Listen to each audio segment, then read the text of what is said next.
Hi friends, welcome back to my channel. ఇవాళ మనం రవ్వ కేసరి ఎలా చేయాలో చూద్దాం. ఫస్ట్ దానికి ఒక కప్పు గీ తీసుకోవాలండి. నేను ఇక్కడ గీలో 1 స్పూను టర్మరిక్ పౌడర్ యాడ్ చేసి తీసుకున్నాను.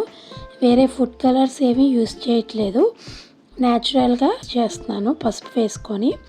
ఇప్పుడు ఒక కప్లోని డ్రై ఫ్రూట్స్ తీసుకున్నానండి. కొంచెం క్యాషూ నట్స్, బాదము, అవి చక్కగా ఫ్రై చేసుకొని ఒక పక్కకు తీసి పెట్టుకోవాలి. తర్వాత అదే ప్యాన్లో ఆ గీలోనే ఒక చిన్న కప్పుతోని రవ్వ ఉంటుంది కదా, ఆ రవ్వ ఒక కప్పు తీసుకున్నాను. ఆ నెయ్యిలోని ఫ్రై చేయాలి. చక్కగా ఫ్రై చేసిన తర్వాత బ్రౌన్ షేడ్ వచ్చినంత వరకు ఫ్రై చేసుకోవాలి. కొంచెం లైట్ బ్రౌన్ షేడ్ వచ్చింది అని తెలుస్తుంది కదా, అప్పుడు మనం రవ్వ తీసుకున్న కప్పుతోనే నేను ఇక్కడ 5 కప్స్ వాటర్ తీసుకున్నానండి.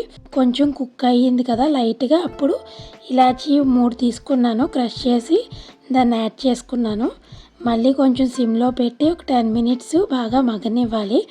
మగ్గిన తర్వాత ఫస్ట్ మనం రవ్వ తీసుకున్న కప్పు ఉంది కదా, దాంతో 1.5 కప్ షుగర్ తీసుకొని చక్కగా కలుపుకోవాలి. చూసాక షుగర్ అది మెల్ట్ అయింది.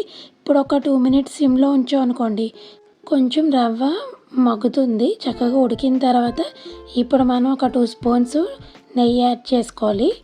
నెయ్యి మంచిగా కలర్ అది గ్లేజీగా వస్తుంది. ఇప్పుడు మనం ఫ్రై చేసి పెట్టుకున్న ఆల్మండ్స్, క్యాష్యూ నట్స్ అందులో యాడ్ చేసుకొని కలుపుకోవడమే. ఒక 5 మినిట్స్ తర్వాత మన రవ్వ కేసరి రెడీ అయిపోయిందండి. సర్వింగ్ బౌల్లోకి తీసుకొని సర్వ్ చేసుకోవడమే. ఎంతో టేస్టీ అయిన రవ్వ kesari ready. Thank you for watching friends. Please do like, share and subscribe.